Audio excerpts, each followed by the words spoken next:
Joyce Key, Chapter 7. Kindness and Full Bloom. Wherever there is a human being, there is an opportunity for a kindness. Lucius Ananius Seneca. My parents meet on St. Patrick's Day in 1944. Based on that, it's always been a special day of celebration for our family. The fact that Dad's grandparents meet on the boat from Ireland to America only adds to the richness of our family history. We are Americans of Irish descent and proud of it. For us, the best part of Christmas Day is knowing that St. Patrick's Day is just around the corner.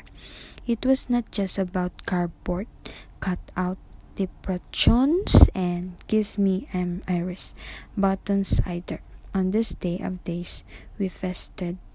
Though ham and cabbage was a staple at our house on St. Patrick's Day, it shared table space with a fresh loaf of soda bread and mom baked using my grandmother's recipe in a steaming bowl of buttery colcannon potatoes crowned with a ring of brilliant green scallions. As a special treat, rice pudding laced with Irish cream whiskey rounded out the menu. Great and glorious St. Patrick himself would have found no warmer a welcome in America than the one he had been offered at our house. When I was first married and lived 3,000 miles from home, the memories of St. Patrick's Day warmed my heart as the icy wind of loneliness blew across the continent and chilled me to my soul. It was on our first St. Patrick's Day away from home that I sent my parents a dozen green carnations with a card that read, "Thanks for the memories." And so a tradition began. I'm not sure when it happened, but somewhere along the way, Mom started sending me green carnation every year too. Our company receptionists spend most of Valentine's Day packing one young lady after another to pick up various floral arrangements from adoring bios, but I was the only one ever paged on St. Patrick's Days. I made my way to the lobby, cradled the bouquet in my arms, and strolled back to my office, imagining I was the envy of all, when in fact nobody much noticed. But oh, how special those green carnations made me feel, keeping the thrill of St. Patrick's Day alive in my heart, and time marched on. The whirlwind of activity between October 2003 and February 2004 made my head spin. From the moment the doctor uttered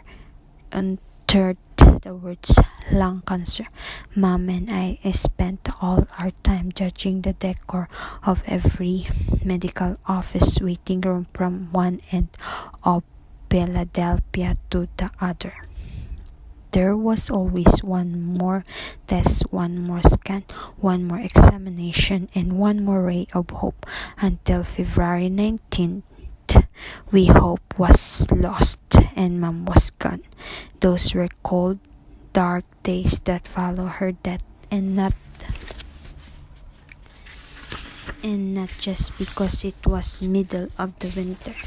I shuttled back and forth from work performing tasks by road, barely connecting with family or friends. Mired in the grief of loss and loneliness, I hardly noticed the days getting longer or the warmth of the sun on my face.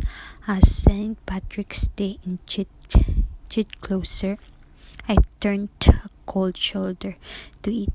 My usual decorations stayed tucked away in their box.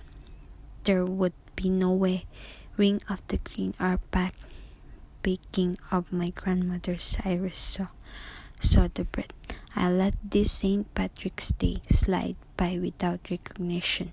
Take that, you dirty routine's cancer.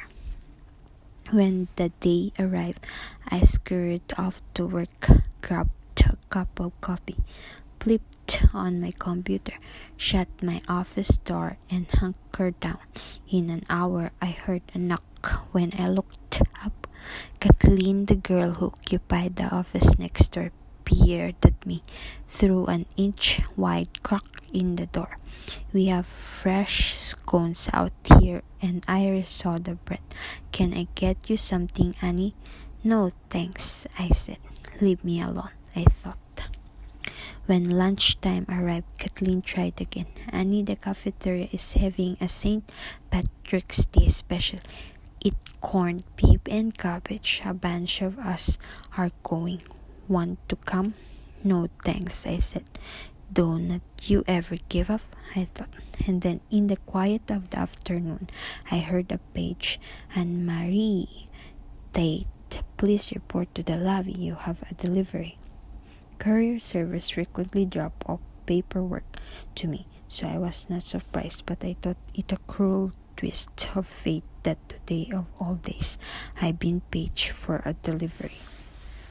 The closer I got to the receptionist desk, the more I thought my eyes were playing tricks on me. There on the counter in the sheath of cellophane rested a beautiful bouquet of Kelly green carnation. It took my breath away, and my hands trembled as I opened the envelope and read the card pinned to the ribbon.